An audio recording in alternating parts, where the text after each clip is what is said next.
We are here with Ethan Fry. You're listening to Interchain FM, the Cosmos radio station. Ethan Fry is the lead developer of CosmWasm, the guy that brought you the ultimate smart contracting framework. Thanks for coming. We're here at the Hackathon. Yeah, in Korea. Me. This is awesome. Me, Seoul, first time in Seoul. We're going to talk about CosmWasm, and we're going to follow up on our last conversation. We just gave like a high-level overview of T-Grade as well as how CosmWasm works, but we want to follow up on the updates that you guys have had. Definitely. Including the autocompounder, but any, level 2 type upgrades to the entire UX for developers. Right on. I'd love to. Okay, let's do it. Let's talk about the autocompounder. That's interesting. First. All right, cool. So the idea of the autocompounder is basically that if you have tokens, you get a staking reward. And if you reinvest it, it kind of compounds it. And you know that once you're getting 80-90% staking rewards a year, APY, autocompounding is really beneficial. Mm-hmm. You can go from like 80% to 160%. You can almost double it. If you do every day, you take your rewards every day and you restake them, it's almost double you'd get for just staking rewards over a year than just sitting on it for a year later and pulling rewards after a year. So you can almost double your returns by doing it every day. Mm-hmm. That's kind of annoying, right? So if you have to, if you're holding your tokens on a ledger and every day you have to log into the account and restake it, it's kind of annoying to sign that ledger. It is. And then you have like 4 chains you're staking on. And all those chains you go every day and restake it, or every 2 or 3 days to do it, to get your rewards. That's annoying. So autocompounder is basically a contract that you stick your tokens on, and many people can stick the tokens on it, and they'll go to the validator, and once a day it will just auto-compound it. It has a command to, anyone can auto-compound it, which says pull all rewards out, reinvest them, and then update everyone's balance multiplier. And then you can then pull out your rewards when yours. And so we just do it for everyone. UX level question. Yeah. Is this a contract that is deployed on every single layer 1 that wants this feature? And is there some sort of unified interface that someone can go to just auto compound in every single one of their Cosmos apps? Like if I wanted to do restaking on Secret and Osmo and whatever, is there like a single interface that I could use? The autocompounder is a project I'm doing not as Confio or as CosmWasm, but Wynd, which is this another project I've launched. It's kind of a side project or co-launched. WYND. WYND, winddao.com. So yeah, basically that's currently running as just a DAO on Juno with nothing connected to it. It's a smart contract DAO. Okay. It doesn't have a DeFi aspect yet. It's just we've done this airdrop of tokens. We're setting up a DAO now, and it's governance. It starts with governance, and this would be a first product it would have. That basically the governance would do like we'd have a staking auto-compounding contract on Juno, and the Wynd governance would just pick the validator set for it. They would decide which validators are there using like the Curve gauge thing. So everyone puts their stake where they want to do. You know how Curve picks out the pools to incentivize? Can you elaborate? Yeah, so Curve, the protocol in Ethereum, they incentivize pools by basically gauging. It's a way of voting that everyone, you don't have to vote every week for this, but everyone just says, I want this pool, this pool, this pool. And we say everyone can throw their votes as a DAO on the different validators. And once you've selected these validators, it will just take the top 5 of that list and then proportionally give those the ranking as they want to. And every time that we restake it, we will restake to that validator set and that thing. And so when we draw rewards, we can rebalance it in order to get that new ratio of it. So you can vote for one validator, and that vote will stay in that validator week after week after week after week until you change it and then go somewhere else. And so it's basically a long-term voting and just it's a continuous voting away. What you just described, is that convex? Yeah, it's basically how the Curve voting gauges does. It's the gauges they use for the picking which pools I want to do. So inspired by that, so it's a little different because we're not doing pools, we're doing pick the validators from it, but the same idea, we're just taking the idea. And so the governance would be on Juno, but the autocompounder would be one on Juno, one on Osmosis, for example, any other smart contracting CosmWasm platform, we can deploy it there, and it will just basically have this Juno contract once a week send a message. It change the validator set it belongs to it, and otherwise it's completely autonomous.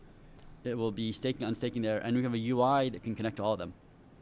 Okay, Got it. Right. So Yeah. the single unified UI that someone could go to, and then it's just automatic. You And just it, view your rewards on these things, what you have liquid, and what you have is auto-compounding, and they can pull out. as long as those L1s have opted in and run the smart contract on them. Yes. So if basically they are permissionless CosmWasm, we can launch it on them with IBC enabled. So they must be IBC enabled CosmWasm.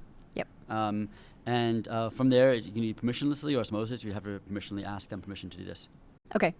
And they just like fork Wynd or something to plug it in? We would or deploy this stuff, and it's just a smart contract, right? So we just deploy a smart contract, no change their code base. Oh, got it. Okay, so you have to pass through like osmosis governance to Yeah, to the get other it in. one's totally permissionless. So we can add on Stargaze and Juno on, and Secret, I think once they upgrade to it, we can do it. Osmosis if they pass in governance, and anything else people want us to interested in doing it. And when you say when Secret upgrades to it, They are working. They launched a long time ago with 0.10, and they've actually forked it heavily because they actually have a very unique use case. They're running in an enclave. Right. They can't run their whole stack because they're running in this like secure enclave here with all encrypted input and outputs. They don't even see the inputs and outputs or the state of the contract. So it's done in some crazy cryptography way. Okay. It's pretty impressive, but also means it's very hard for them to upgrade. So they're now working on upgrading to the 1.0 CosmWasm. Yep. In the process of doing that one on some test nets. When they have that, that allows IBC-enabled contracts. That allows us to write a contract so the governance contract in Juno can talk directly to the staking contract on Secret or on Osmosis or on Stargaze without having not using its own protocol. Basically, we have our own protocol for governance control. Okay. So we can build that out and just basically allow the command and control in Juno on that DAO. The DAO then can control different apps on different projects.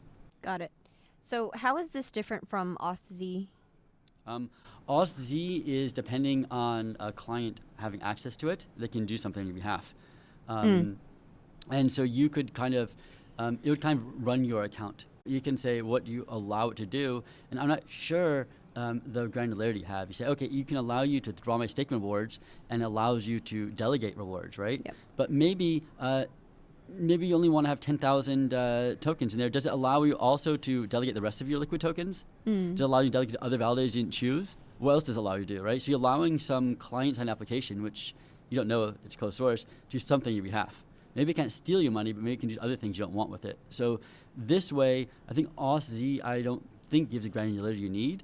Plus, you basically need to have it. You could yourself, if you wanted to, run your own application. For AuthZ, I think it's a great way of you saying, okay, I want to run my own bot on my own machine. I'm a dev, right?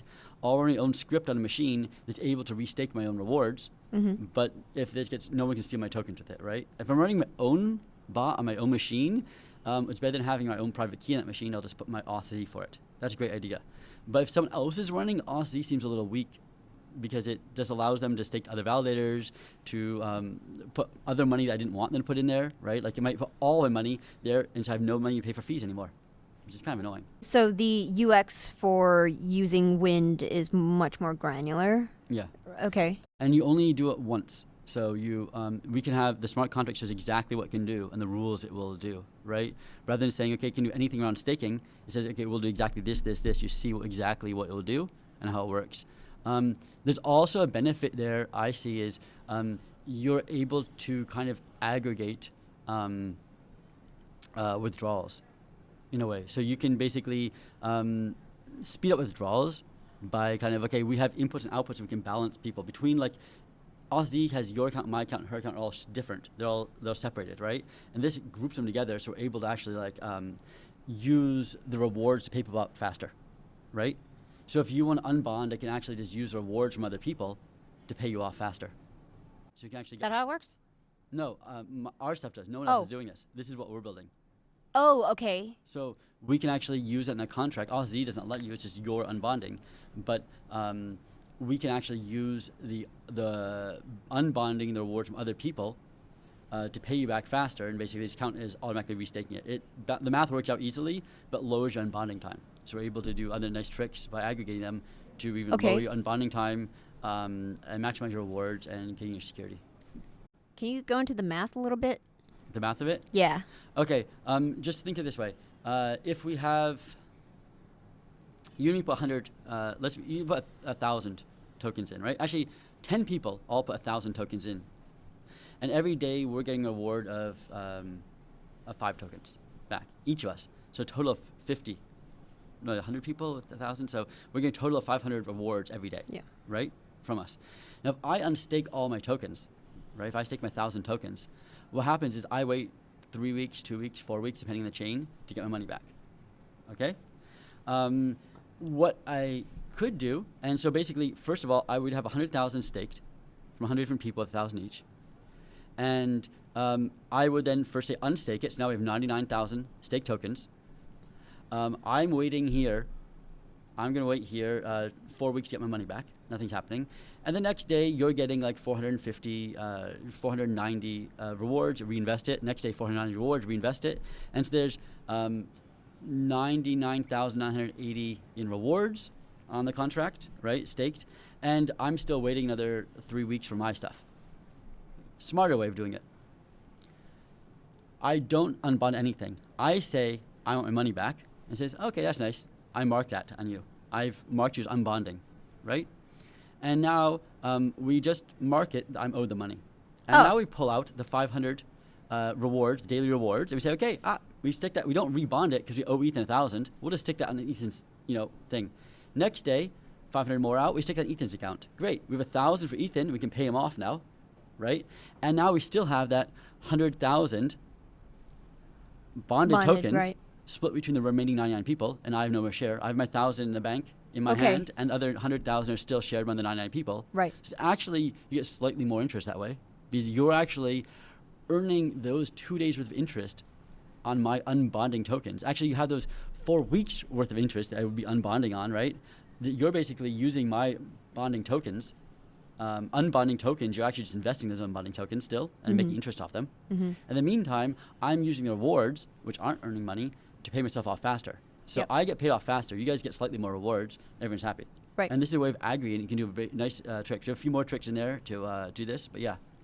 Oh, that's interesting. So what's in the smart contract logic is that it understands someone wants to unbond, and then it takes or it takes rewards and then offers it to them, but then it diminishes the rest of the bonded users' pro rata rewards, but then they're owed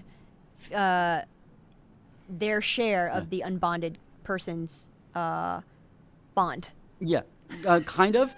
Basically, you don't have rewards in that sense. Like, because it's an autocompounder, you never get rewards. You never get liquid out. All you get is a share. So you have a share in this thing. So beginning in the story, we all have a share in this thing, and we all have 1,000 shares. Right? We have 100 people with 1,000 shares each, and that each represent 1 Juno in the beginning. Right? Each share is 1 Juno. We have 1,000, put 1,000 Juno in, we get 1 share. When I unbond, basically, I want my 1,000 back at 1. But you guys, after, every day, what happens, you take the 500 reward, we stick it in there, and now your share, each share is worth 1.005 Juno. After another day, it's 1.01 Juno, right? 1.015. And so my 1,000 shares just sit there. All I have is share.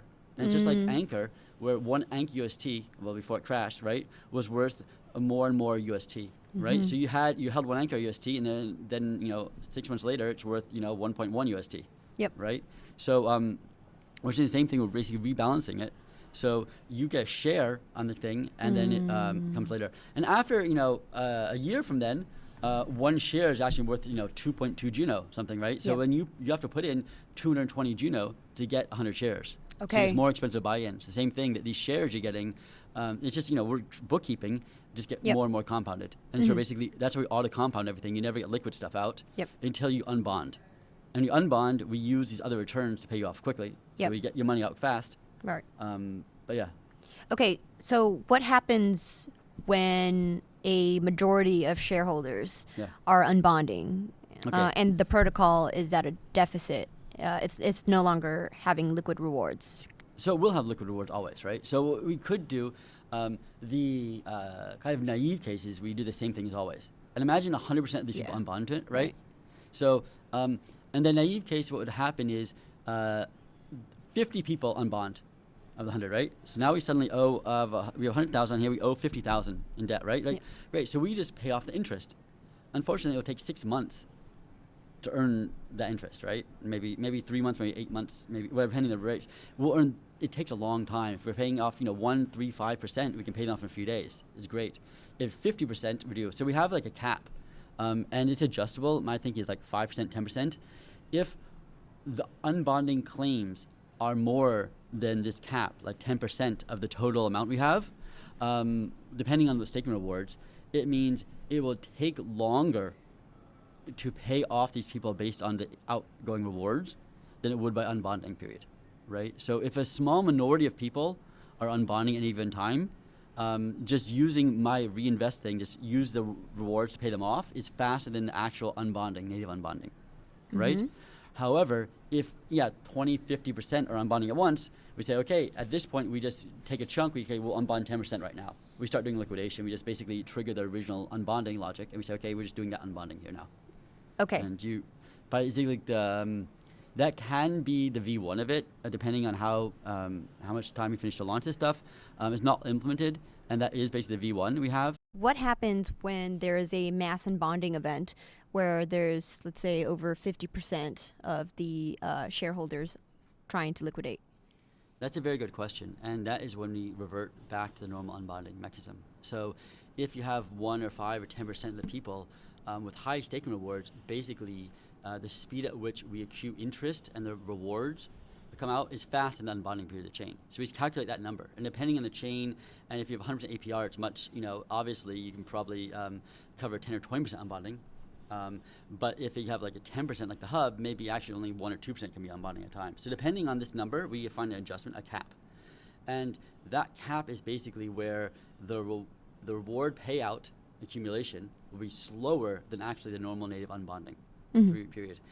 If we ever hit more pending people than that, we just trigger the default unbonding, which is unbond 2%, unbond 5% of the token supply, start that unbonding process, and when it's paid out, we pay out to the open claims. We revert to that one. And that's basically the default case you start with in the existing contract is V1. We have this more complex pay each other off thing in progress. It's not finished yet.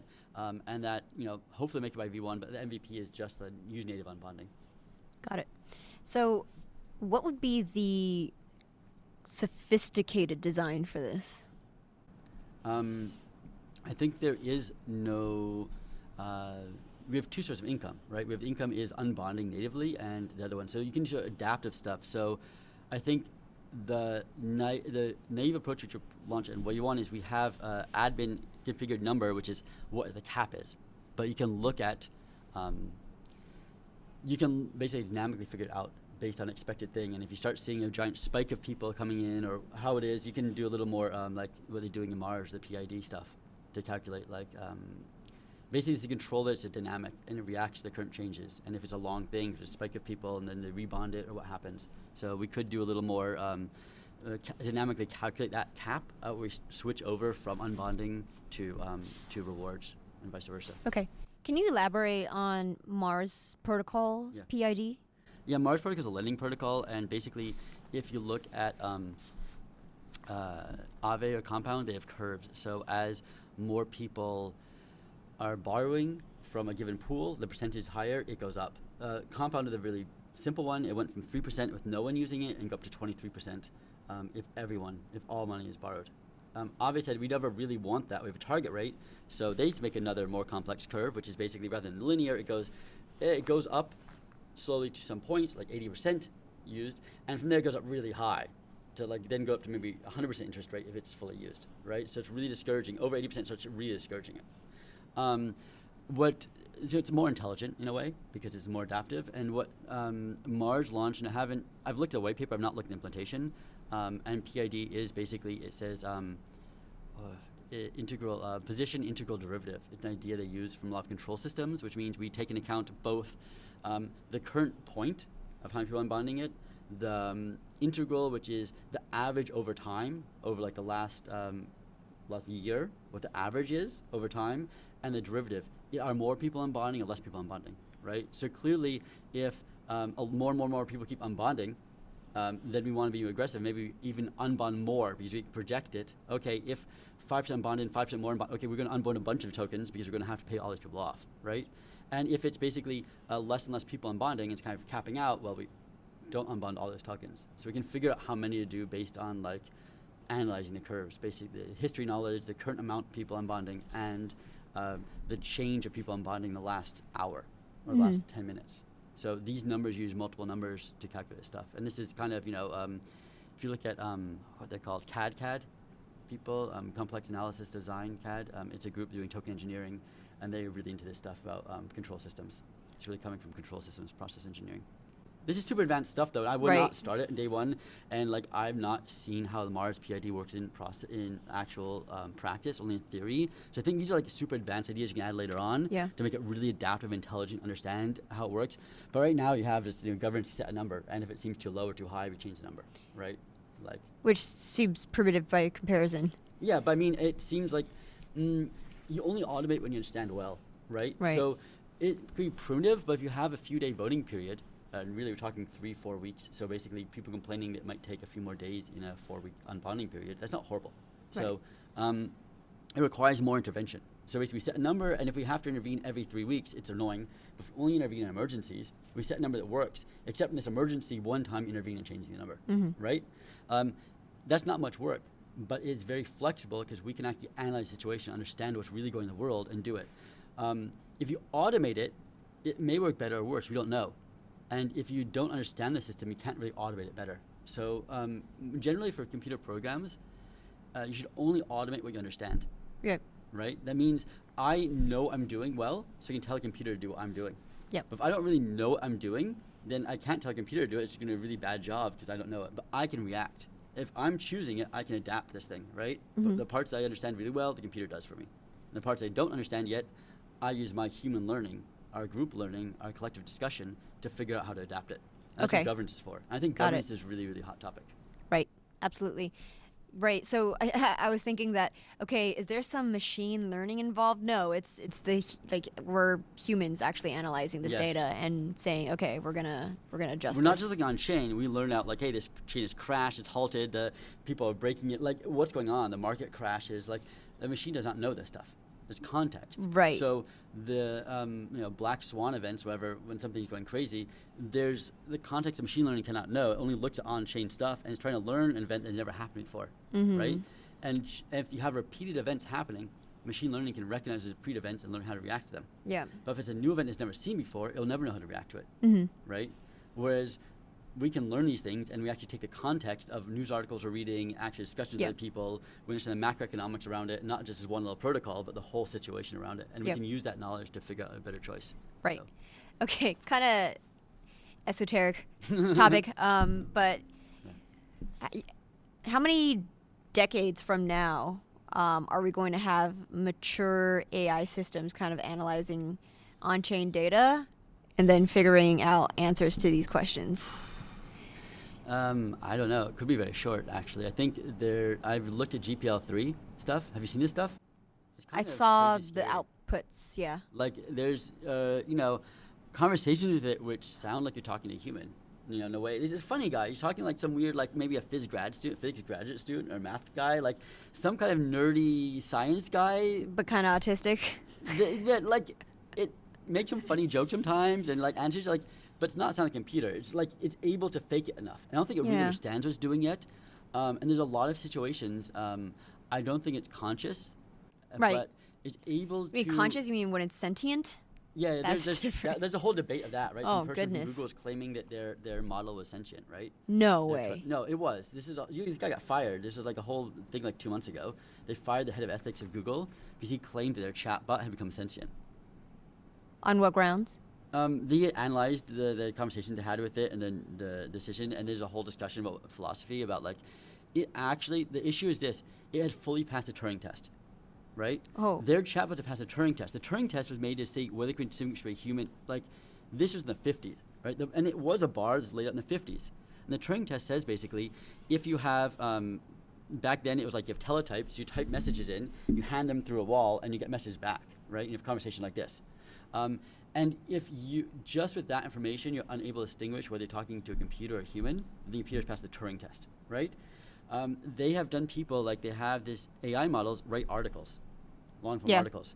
And then human articles, they try to say which is which, right? And if they're picking the AI article 52% of the time correctly, that's barely better than chance.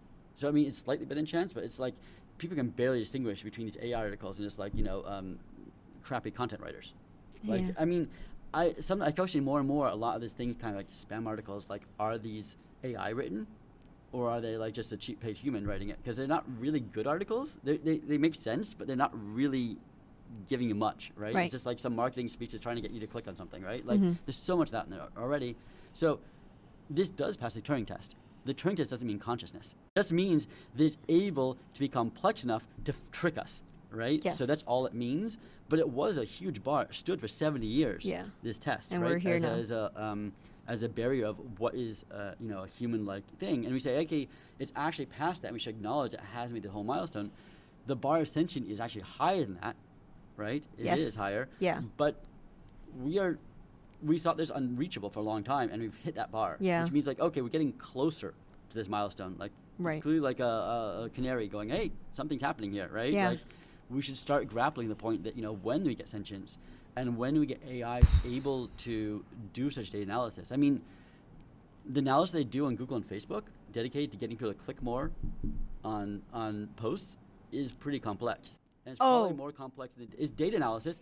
All it's done is saying optimizing behavior, and maybe that data they have on there, they probably could look at on-chain data and figure out how to optimize this stuff and do whatever they want with it. Right, absolutely. But that's the scary part, and I'm getting goosebumps because I'm just so scared. Because what happens when we have sentient machines, and they're supercomputers. They have way more memory. They can access all the information on the internet and process it in light speed. So we're gonna become obsolete. No, those arbitrage all the trading pools on blockchains because and they'll beat us. The computers won't have personhood. They won't have legal rights. But if they form a DAO on chain and start trading on chain, then no one knows it's a computer or a bot or a permanent human. So on chain, they would treat equally as humans, but in the lie they'll all know. So they'll have to live on blockchains. Actually, I think if sentient AI comes on, its first real interactions will be on blockchain, not through a legal system, not in media, but like on blockchain. Why on a blockchain and not just like on the internet? Because you want to gather money, right? Because you can do things. You can issue, like, basically it will have power. It'll have legal power to hire people. If a computer wants something to happen in the real world, so it can only modify things on there. And unless it's programmed to hack computers, which is kind of hard, it would basically just, I earn money by arbitraging trading, and then I make a DAO that pays people to tweet something out so I can analyze that. And I pay people. Oh my God! And then we're humans are controlled. It's Amazon mechanical truck from Amazon having like. Oh my God! Having sentience and the AI saying, I can't actually go to the store and buy that stuff. I can't actually buy that house. I can get a human to buy do the it house for me. On my behalf and like. Oh my goodness! I don't know. It could happen. So I mean, let's get off this AI stuff. The AI stuff's a bit crazy, and I think ethics and AI is a whole other story. Get back to the autocompounder, and basically autocompounder is part of the Wynd protocol. So the Wynd protocol currently is a token we've airdropped it. Check out airdrop.winddao.com. So if you have Juno or Osmo or Regen staked, you have some. We airdropped to everyone there. It's basically handing out as we want a community. People involved in these blockchains are excited about it. You can use our protocol. And we're trying to make a governance that's really community-based governance. So we're saying, okay, let's pick people that are actually active chains with nice on-chain governance, have communities actually engaged. You guys get the tokens, you can help the governance here, and we'll launch these new protocols. So for me, the DeFi protocols, a lot of this stuff I talked about is pretty simple for me. Like I've built CosmWasm, I built VMs, I've built IBC, I've built complex governance in T-grade of sort of more complex than governance on the POS and the Cosmos Hub. I work with DAO people. This is complex stuff for me, and these DeFi protocols are relatively simple, actually, compared to this, in my mind.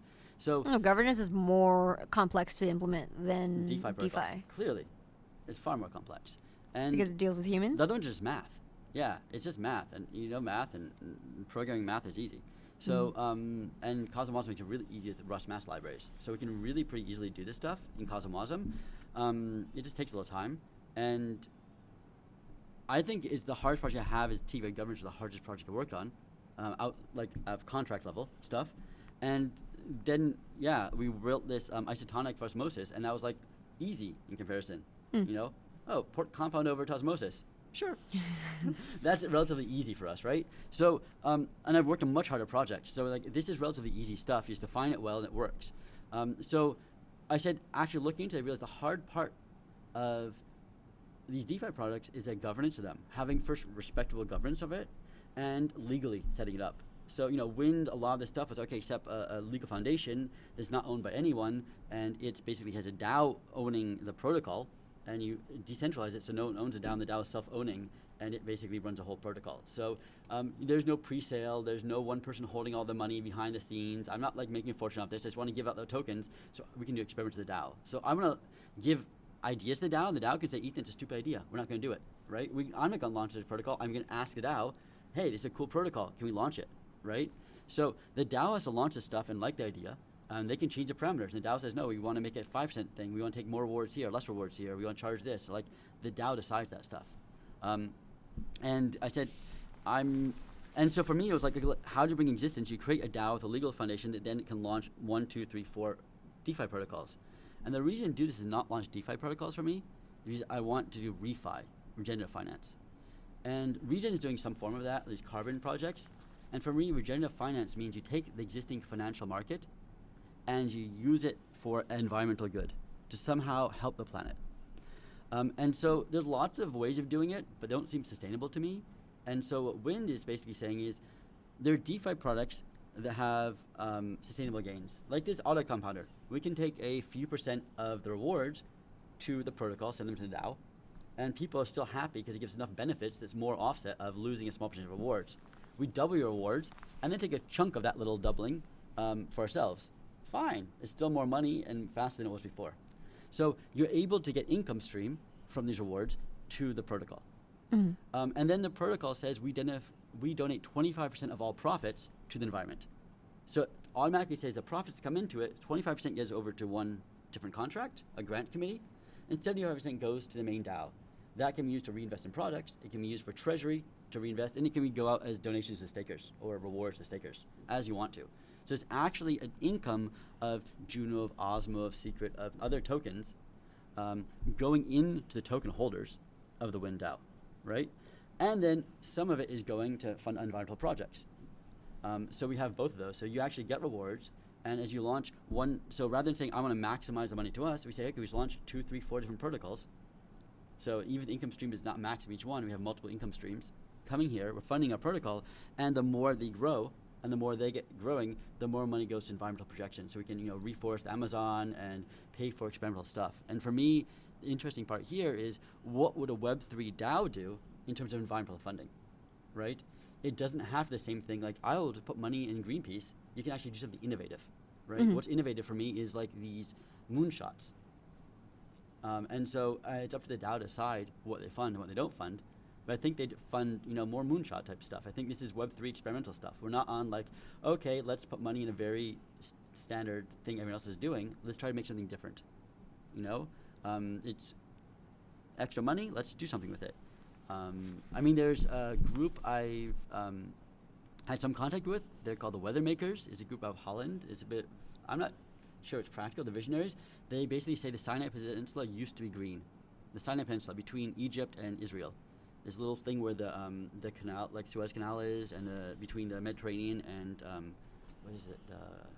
the Red Sea down there, and the Persian Gulf. No, the Red Sea, I think. So between these, the area there, it used to be green, and is now dry, and that's like changing the whole environment. And they claim that basically these things change the environment, the whole Mediterranean, and the cold air, like having dry air pass here actually is drying up the Mediterranean and various environmental stuff. And they're saying, hey, it's like an acupuncture point. So if you could imagine green this desert, it would actually change the climate around the Mediterranean and then kind of make it more green even and more rainfall in the Mediterranean, mm-hmm. And various things. So I don't know, they have like looked at lots of that there, but like if this is a crazy project, who would fund the attempt to try to make a desert green? Yeah. Right? So these are crazy moonshot projects that should be evaluated, but I think these kind of projects, there's another up in Scotland and Ireland, I think they're trying to basically grow duckweed in ponds as fodder, like carbon capture there and use it as animal fodder. So it's actually like, and a lot of it will then make peat bogs on the bottom. So you're actually having like a carbon negative growth of material in a pond that's actually also producing cow feed and carbon sink. at the same time. Yep. So I think these are pretty interesting ideas because they're challenging. They're not just the same things ever. And so get these small projects off the ground.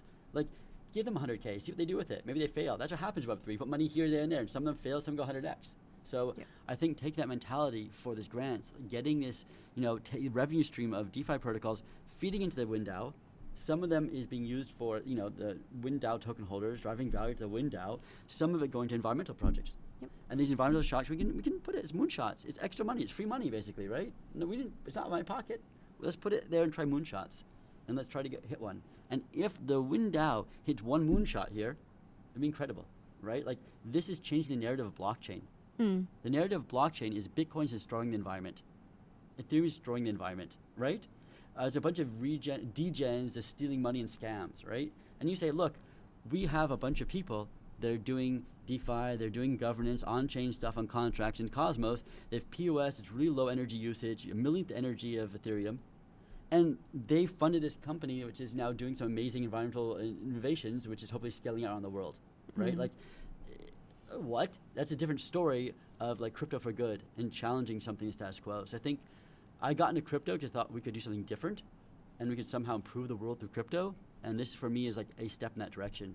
And I hope it inspires other projects to do other things. I can't imagine everything. This money going here is not by me, it's the DAO who manages that money. And I think there are people that have much better ideas than I have on how to apply it. So I just want to inspire people, get this in motion, and see what the Wynd DAO just decides to do by itself after that. Yeah, I really enjoy this sort of vision because I'm very much skeptical of this current mainstream economy with how nonprofit organizations kind of are, tax exempt, but at the same time, entities like Bill and Melinda Gates Foundation, they are essentially a holding company for all of their wealth without paying any of the taxes and without actually doing the good that they set out to do. And so for this kind of vision and for blockchains to kind of be the answer to that is very exciting. And, I like this idea of a parallel economy. We're already building towards that. And all of the assets, Bitcoin and, DeFi assets and all of the infrastructure that we've built thus far kind of allows for us to build this parallel economy. But like you said, this DAO growth and this answer for doing something good with the money that we've been able to accrue as an industry is kind of the next step. It makes sense to me. Definitely. And I think actually I want to give a shout out to DAO. Jake Hartel, who found DAO on Geno. I think it's a really amazing software they've done. They built a really beautiful UI. And they're experimenting. They're basically trying to make it so flexible you can do anything. And I have to let him pitch it. He pitches it so passionately. But basically they have okay, for some multi-sig. That's simple, right? Then you have token weight voting. So you have tokens, you stake them, and you vote. And we're extending their contracts to allow multiple time frame for 1 month, 3 months, 6 months, 12 months. Also another curve point. I thought it was a really cool idea in their governance. I like their governance curve, so I'm just inspired by it. They have things with NFT voting. You stake NFTs to that. They have reputation-based voting. They have mixed voting where you take, and this is also something you have T-grade, where on one level it's okay, what's your reputation points, and then how much money you stake, and then mix those together and calculate how much voting power you have. They have various things. They have sub-DAOs, where one DAO has another DAO that can delegate some privileges to a small group of people, like a board, that can do things with some limited access to funds autonomously. Mm-hmm. But if they ever start violating it and using that money, they only have a limit. They can't spend all the money, maybe 5% of it. But if they start doing it poorly, then the parent DAO can recall them, place new people there. So you can have these subgroups doing stuff. So the idea they're going for in DAO is building a really easy user interface to build DAOs. So it's not esoteric programming. It's just build a DAO with click, click, click, and allow these to model complex structures like we have in companies. Board of directors, you have an overseer here, you have subgroups of people, you have the accounting department who can do certain things, you have 2 people to move the funds, you have a trader that's able to balance your treasury out but not actually take the money in their own pocket. And so they're building the potential to do these things in DAO. A lot of it's built already, The UI is way behind with having contracts. They're doing more in contracts. I'm helping with these contracts, and they're building the UI to make it easy to use. So you can basically model most governance systems, from a parliament to a C corp to just an individual group of people to a normal token-rated DAO. And I mean, I think token-rated governance was used because it was simple. I mean, and Vitalik made a strong pledge basically last summer beyond token-rated governance. It's a great paper. You should read it. That's too limited. There's all these attack vectors on it. It doesn't make sense. And it's true. It's okay, but it has all these limitations. And DAOs really looked at that, and they looked at all these other options and say, here's a toolbox now. You can use all our options, and token-weighted voting is one of them. And you can mix and match with other forms of voting and other ideas, and you just basically can build your toolkit here. So I think it's really, really powerful. And it goes way beyond what Hypnosis says, way beyond what Aragon had. And it's really basically, I think, allowing us to build the future of on-chain governance, which can really rival what you have on oversight in most other, off-chain societies. Right. So how does DAO quantify the unquantifiable, like reputation? Reputation is basically, in this case, you have to vote on other people. So it's just non-transferable tokens, like soulbound tokens, the Ethereum, like what Vitalik and other project has. It's kind of related to that one. You have just non-transferable tokens. You have 1 or 5 or 10, what your reputation is. And that's voted on by the DAO or somehow. So it's kind of like... it's kind of like a peer-to-peer consensus sort of thing. If I have a certain amount of reputation and I vouch for another person or something, it's kind of like this... Exactly. It's basically creating logic and programming into what we do naturally. The people that have reputation can say who these other people are doing good. Oh, they're also doing good. Cool, they're doing good. They can, and this is the people that say, okay, we're all doing good stuff for the chain. And these people have money in the chain. And they're both important stakeholders, right? And so it's not just who is the money in the chain, it's also who are the core devs of the chain, who are the validators of the chain, the relayers, the people that are marketing it, the people that are helping the chain really grow and committed to that. And here are the people that have money in the chain, and sometimes overlap. There's some people that have a lot of money staked and are doing really good. And some validators, are doing amazing jobs, like both staking tokens and doing amazing development work and helping the chain. Other ones are just running the validator and making money, which is fine, right? It's not bad. And some people are doing amazing core dev and have no money on the chain, right? So we have them both, and that's the mixing approach is like, okay, so you have reputation of who's actually contributing, and we have money of who's putting money where it is, and you mix them together. So this is is not quite ready yet to use, and I'd love to use this in Wynd. We don't have the reputation system yet, and we're just doing a pure token-weighted voting to start with variable time scales. But I'd love to move to stuff later on that, and I think it's really great they're building these tools out now. Exciting. It seems like at Cosmos we're finally kind of a little ahead of governance in compared to Ethereum, right? Where Ethereum was sort of the home for ideas for that, but now we're kind of there. Definitely. I think it is. Cosmos was thinking of this stuff before, and I wouldn't say that Ethereum ever was ahead in ideas. Ethereum was ahead in users and actual apps. And Cosmos, the POS idea was when Ethereum was coming out, they're talking about proof of stake and voting, on-chain voting, and they're like, that's crazy, it'll never work, right? This stuff was way ahead of its time in 2016, right? This is before the big ICO boom, before any of these tools exist. I guess Uniswap didn't exist even, right? Nothing existed out then, right? It was Make Your DAO was the one project in ERC20 token standard. And they couldn't even get multi-sigs right then. The parity hack, right? That was 2017. They couldn't even figure out how to get multi-sig right. And here in Cosmos, they're designing this huge governance, right? And I'm sorry for that billion stuck in that parity multi-sig. Still there. It's still there. Never going anywhere. That's a re-raise around. They have money. They have plenty of money. It's not hurting them. They're fine. But Cosmos has been thinking. I think it's been thought leaders. Cosmos really has been thought leaders and research leaders for a long, long time, and it's just been the engineering has lagged a bit. And now the engineering is really caught up with a lot of these old ideas and surpassed it. So we've now have the groundwork with the modern SDK, Stargate, with IBC everywhere, with CosmWasm contracts and people development speed speeding up incredibly high. And we have 20 chains, 30 chains connected to IBC, all experimenting different parallel. So there's not one chain they're working on fighting for. And it doesn't matter. The hub won't do it. Sure, Juno won't do it. Then Osmosis won't do it. Then I'll launch my own chain and I'll do this. And there's so much experiments going on in parallel that some will fail, but some will succeed. On L1, on contracts, so much going on here, and so many in parallel experiments that Ethereum can never match this one chain. with how much can you experiment with when you have 50 chains, all of them running at like 100 times the capacity of Ethereum, Right.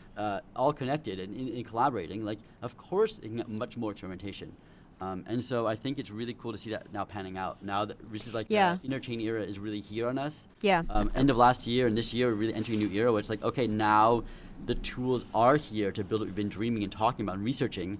And the R&D has been done for years, thinking about and planning and scoping. It has actually existed for years here. Yeah. And like IBC, these bridges are failing. So many bridge hacks going on. Why is IBC not hacked? Because they spent 5-6 years designing and building it. So when it launched, it was good and solid. Right. We're pulling on these long history of thinking.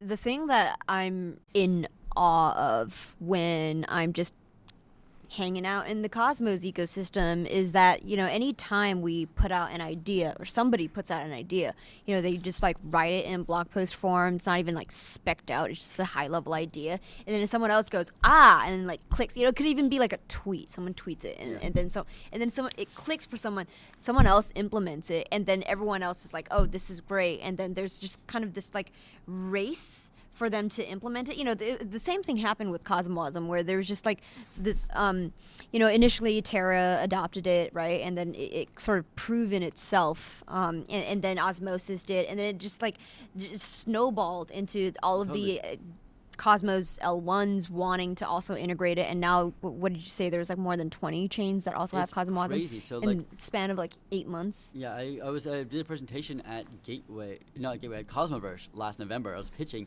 you should do it. There are 5 chains. 5 mainnets. at that time. 5 mainnets. And I then know. when I pitched in Prague, I was like, oh, there's 14 mainnets now. That was Sorry, in and May. Prague was May. Okay. In May. So like from November to May, Yeah. it was 14. And then I did 2 weeks later, I'm like, oh, there's 5 more have joined. And if you count the double Terras, now it's 6 more, just 2 Terras, including 1 substrate chain now running CosmWasm. Right. And that's what I know of. I don't really know the chains doing this stuff. And that's, so here, apparently there's 3 or 4 private chains using CosmWasm permissioned in Korea. Like, I don't know these people. I don't know who's using it. Yeah. Like, it's just, and these are the public mainnets I'm aware of running it is like 20.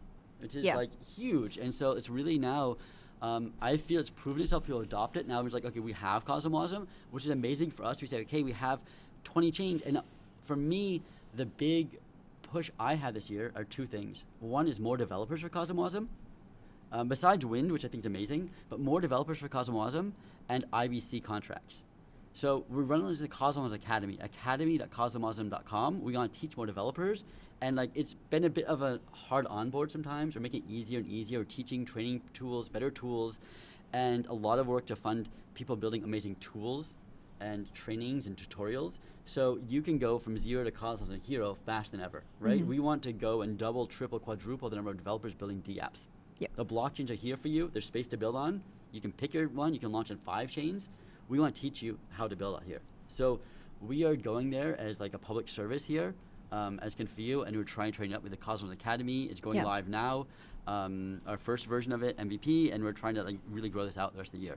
So that's to get more developers. So we first went from 5 to 20 blockchains, and I want to go from like 100 to like 1,000 developers. Right. There's maybe 200 developers doing CosmWasm. I'm not sure. It's a number. Juno, Terra have a lot, and a bunch of other ones out there. So we have a few hundred, a low number of 100, and I want to go to a few thousand next year. And so I think it's doable. We just train them up. Yep. And the other thing is IBC contract. So right now, basically, if you have 2 chains with CosmWasm, with IBC, they can contract in A and B, and they talk directly with super IBC IBC cross-contract calls. Yeah, exactly.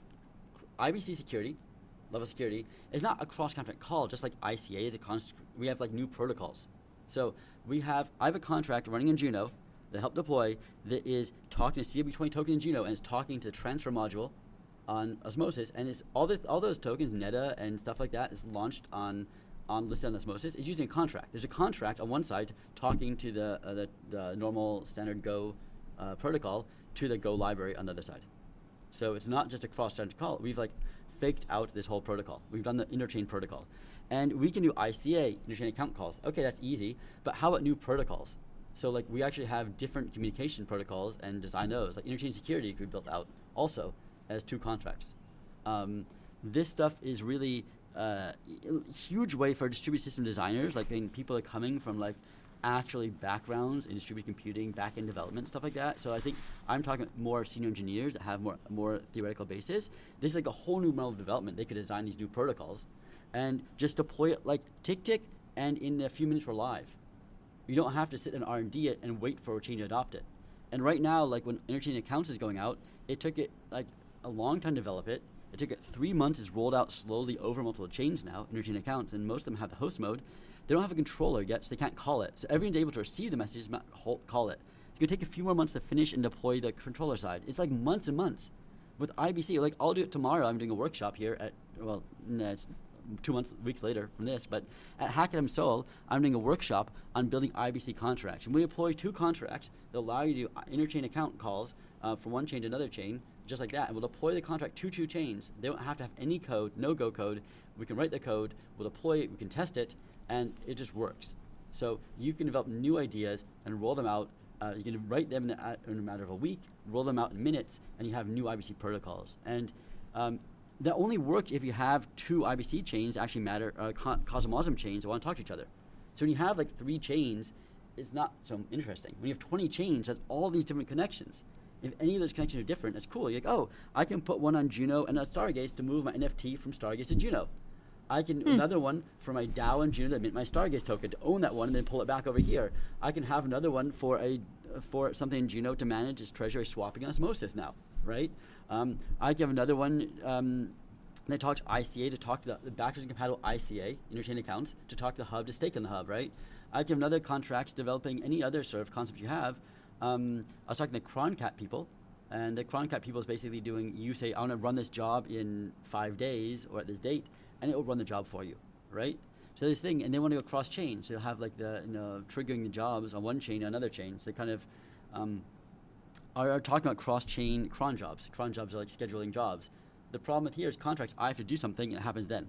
But I can't say, oh, a year later come back to me, or every week check up on balance, right? Well, what is a job? So this is like an idea from programming, basically, or running systems, that you tell the computer, oh, every hour check this value, right? You just tell it, and it runs, and it'll be running in the background all the time. Most web servers, most things out there are doing this all the time. If something crashes, something checks, it happens, and it does something else. So it's just doing little tasks all the time. So you only change things now by doing a transaction on blockchain. So CronChat is basically saying say, hey, just call a transaction or send a message every 2 hours, so I can check my state and I can rebalance stuff. Like, let me check the new price here, right? On chain, and they're talking about doing that cross chain, and so that's a whole different protocol. They build like calling stuff cross chain. They'll just build something out. So I think there's all kinds of ideas we haven't imagined yet. So we're building basically the simplest pieces here, and we think of, hey, we can compose this project on chain A and this project on B. Let's look at all the amazing CosmWasm projects out there, and this project is here and this project is on another chain. Let's connect them somehow. Yeah. What's the best way of connecting them? So we just start designing new connections between these chains and deploying it. And anyone can do that, right? Even the people. If I see there's GenoSwap and Osmosis DEX, and they're both CosmWasm, and I want to write something to arbitrage between them, and it will like basically be able to move them back and forth and balance between them. And maybe I write a contract that does that you can just ping, and you can put money in a vault, it will balance between them and look for arbitrage opportunities as a contract, and anyone can lock money in that contract, and then this will automatically do it. Like White Whale did something like that in Terra, and they want to come to Interchain World, they want to work on this, and they'll work on their arbitrage thing, they'll work cross-chain. Like, why not? They make their own custom protocol to balance between it. I think there's a whole lot that can go on, right? And people just start dreaming about this stuff and understanding that the way they got used to composing stuff, like connecting contracts in Ethereum, we can do on-chain CosmWasm. Finally. More securely already. And now we can do interchain, right? Yes. Like, so that same concept now is, oh wait, we can do that on a Cosmos chain. That's awesome. We can do that over 5 Cosmos chains connect to each other. Like, that's mind-blowing. We haven't figured it out yet. We've not figured it out yet. But like, I'm trying to get people thinking about this and really envisioning it, and I'm here to bring out the tools and the trainings to teach people how to do it, some inspiration of examples, and then I'm sure, like, once you have 5 teams doing this stuff, looking at this stuff, they say, hey, we can just plug this into these projects permissionlessly, add this feature to these 2 chains to connect these 2 projects that don't even know of each other, but like to leverage them, and we can be the middleman and make a little cut somehow or some profit by connecting these 2 things. After all this infrastructure is built, we're we've already reached escape velocity in Cosmos, Definitely. but we're going to reach singularity at that point. So I want to talk about Web3 applications, because when you said you could schedule jobs, at whatever point in time you want, I immediately think, okay, well, I think DeFi is cool and all, but as a space, I think we've really, really explored a lot of what's possible with DeFi already, and so much of the mind share in this industry has focused on DeFi, just because there's like a profit incentive for it, for the builders and for the users. But what's less built out still and really early is Web3 applications. And obviously what I mean by that is like, okay, at what point can you like call an Uber and have the blockchain be powering that, right? Mm-hmm. So that's probably like still 10 years out. I don't know. I think maybe it's more accelerated than that. I think it's closer. Could be two? We're getting closer. I think you can't do everything on chain, but you can do important stuff on chain, right?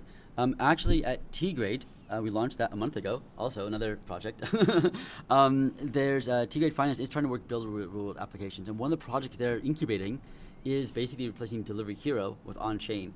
So if you pay a payment, you pay a company like the restaurant, they give a cut to deliver, right? And so Delivery Hero is basically taking the money from the restaurants and paying as little as they can to the deliverers and cutting them out, right? So have an on-chain thing where the restaurant just puts money out as they escrow the money that you paid for the job on there, and when there's proof that it was delivered, like GPS proof, they're like, okay, then it's recovered by this person. And different deliverers can have reputations based on how many jobs they've successfully done, how many have been late, how many they never showed up, right? And their reputation, so you have reputation, whether they get jobs based on their reputation. As long as the money is there, the reputation on chain, and you basically have a little proof thing, as soon as you can figure out that basically proof of delivery, and maybe a proof of delivery, right? That is, you can use some a few pieces of Web 2 stuff to do this proof thing, a GPS check on a few places, and then, you have there are ways of doing this. Right, so we would need validators to run GPS systems, or like use foam or something. You can use encryption. There are ways of doing this stuff. I mean, I'm not working this project. I just know the project exists, and I think the concept for me is on chain. You actually have the people's history of delivery is there. The payments are on chain escrowed, so guaranteed to be paid if they deliver the thing, right?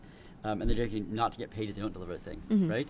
If they don't deliver, they lose reputation, they get less jobs, right? And so it's expensive for them. They don't get punished, but they lose future jobs by not delivering, and there's a cost to making a new account. So you can make these things, and it's basically a self-maintaining group of deliverers that are reliable, getting the money without a middleman from the restaurants, right? Right. So you can make that system. And then the one thing you need is a lot of things require these complex identity concepts, and what this all requires basically is some proof they've been there. So these things like encrypted beacons. So maybe the person delivering it has an encoded, does some encoded message, a signature on there, right? When you order some meal, and the restaurant has another one, and so when you pick it up, you basically just sign some little token. The deliverer and the messenger at the restaurant have both from the same location. So they sign off of Bluetooth, they've been there. Right. And then when you deliver it, they have a little message signed as you do a Bluetooth tap, ding, between the recipient and the deliverer. So basically you have a message saying, I've seen you. Yep. Right? And so you have a proof that you've picked it up and you haven't delivered it, well then you stole the food, right? And if you've never picked it up, then you never showed up, right? So, and so you could use that, and they did a lot of this stuff for COVID tracing, especially like in Germany. They had a lot of apps that were anonymous and encrypted beacons, and they would store information. So if someone had COVID, they mentioned that thing, and it would go out. It would inform people in anonymous ways. It was like not collecting data centrally, but it was using basically encrypted beacons between tokens, and they're tracking like who was near who based on encrypted beacons, and they didn't have a database on it, and it was not forgeable. So it's kind of interesting they did that stuff, and it is privacy preserving even. Yeah. It was like off chain, right. and it was not even a central database. It was like distributed. And so I haven't looked in that design of it, but I know like the privacy experts in Germany, there's lots of computer scientists take privacy very, very seriously, and they said, yes, it's safe. It's not leaking private information, right? So they have these systems that have been built. So I think we could actually leverage that. So, I mean, I just think the idea of putting the critical stuff like reputation and, what you've done and the money transfers on chain. Yep. And then you can have just a few off-chain things and apps that are secure using cryptography, and that's Web3. It doesn't have to be all on the blockchain. Right, absolutely. It just, has to be centralized. this lends itself to this parallel economy where we're basically able to achieve and offer the same services that people are used to in the meat space and Web 2 world without sacrificing KYC, without sacrificing their data or becoming the products themselves or whatever, giving up their location data, history, and all of that to a company like Uber or Uber Eats or Amazon, whatever tech oligarchy you want to think of. And basically you're able to, again, have all the services without going through a bank and paying vendors directly using your crypto. So you don't need a bank, you don't need to log in with email, sign up with your phone number, any of that, and you still get food delivered to your door. Mm-hmm. Cool stuff. I mean, I'm not so problematic with signing for a bank. It's its own thing. It works. It does its thing. Internationally, it's kind of annoying sometimes. Transfers, it's better crypto. But the big thing I'm worried about is these tech oligarchies, governments and tech oligarchies. They're basically collecting data everywhere, and they control everyone. And so if the only way you can find information is you go to Twitter, then Twitter actually controls what you see, and Twitter controls everything. And so you want to decentralize stuff, and Desmos doing that. So like when you realize that Uber actually controls both sides, it controls what people pay and what the drivers earn. Yep. And if it's a monopoly, it just abuses that. Yeah, and then it takes and it whatever. Can, charge you more and pay margin. them less, Yeah. and it can just push both sides. Oh yeah. It knows who's available. It knows all the information no one else has. It has asymmetry of information. It can abuse everyone. Yeah. Right. And so that's what they're doing. That's how they maximize profit. They have more data than anyone else does about what's going on. Yep. And they abuse that data, or use that They use that data to extract maximum value for them as intermediaries. And they're basically the intermediary looking to squeeze both sides. Yeah. Amazon's doing it for both the buyers and for the sellers. Yeah. And they're basically trying to squeeze everyone, right? Like, so, and what cut does Amazon get? It's not visible. No one knows what Amazon's taking, right? Mm-hmm. It's not published. It's kind of private. So I think once these places have kind of monopolies, it's abuse of monopoly in the region. So for me, it's not so much, okay, I avoid all government thing. I really want to say, I want to avoid these monopolies. And having these decentralized platforms says, okay, it's not just yet another monopoly. And who controls it? Is it just some private board of directors or shareholders that are not completely non-transparent? No. Who controls these new things is DAOs. And the DAO will do it. And this is like the problem. We have these, the reason I think these don't exist is, one, technology is a little slow. But second of all, if you've done them before, you have a multi-sig holding it, which is still non-transparent governance. And you really need really powerful DAO software as governance of these new protocols to make them really centralized. I understand that these important DAOs, sub-DAOs, are basically on Juno, right? So does that mean that they are privy to the governance of Juno, or can they run independently of that? That's a good question. So in the end, the Juno validators can do what they want. They can hard fork it, they can change the code of the contracts, they can do anything they want, right? And so they can basically override that DAO, and if they don't like that thing, they can destroy it. They can delete the contract if they want to do anything. So at the end, they can hard fork that chain and do anything they want in the chain. So that DAO can never get larger than the governance running on. So it's running on that base layer of Juno. The point is, DAO software will run any chain. They're really Juno group, they're basing on Juno, but they're also looking to launch them on some DAOs on Osmosis. I think the Iron DAO is using DAO software also, right? And so it will extend. It's basically incubated there. And you can once you got used to it, using it, and the best support will be this community that built it, but people can just copy that code, bring it elsewhere, and if you want to, you run your own chain, you organize your own validators, and then you launch your DAO there. Right, and then it's your DAO like L1. Totally. I want to run Osmosis. I want to run it on T-Grade because I'm aligned with that vision, or I want to run Stargate, some NFT project, and I want to be tied to this, and so I can run it locally here, or you can run Juno, or you could and basically pick out the next most stable chain you think of, and just launch it there. Yep, got it. Okay, so last stuff we've been running for quite a while. This is such an interesting conversation. Thank you, Ethan. So last stuff is housekeeping information. So if somebody got the Wynd airdrop, how are they supposed to claim it? Where did they go? When did they get it? How did they stake it? Stuff like that. Cool. So I'll go all this. So Wynd, WYND, has been live. We started airdrop end of May. It runs until August 31st. That means you have about a month to claim. Everyone that was staking Juno Osmo region has some. Every validator on those networks has a lot more. We actually give the validators quite a bit there. If they want to claim them, check with your val opera key. You can go to airdrop.wynd.com wynd.com, WYND.DAO.com. You can go to docs.winddao.com to find out more, or check it out on Twitter or Medium. We have a few posts on Medium and more on Twitter. For CosmWasm stuff, we have the academy.cosmwasm.com, which is going live, beginning of August now, end of July.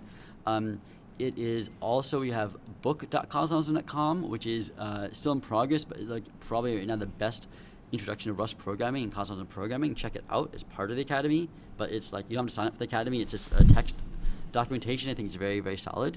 The academy is full on videos and tutorials and walking through lots of kind of code. So check out academy.cosmwasm.com and book.cosmwasm.com. We'll have more sites there, linked from there, explaining more documentation.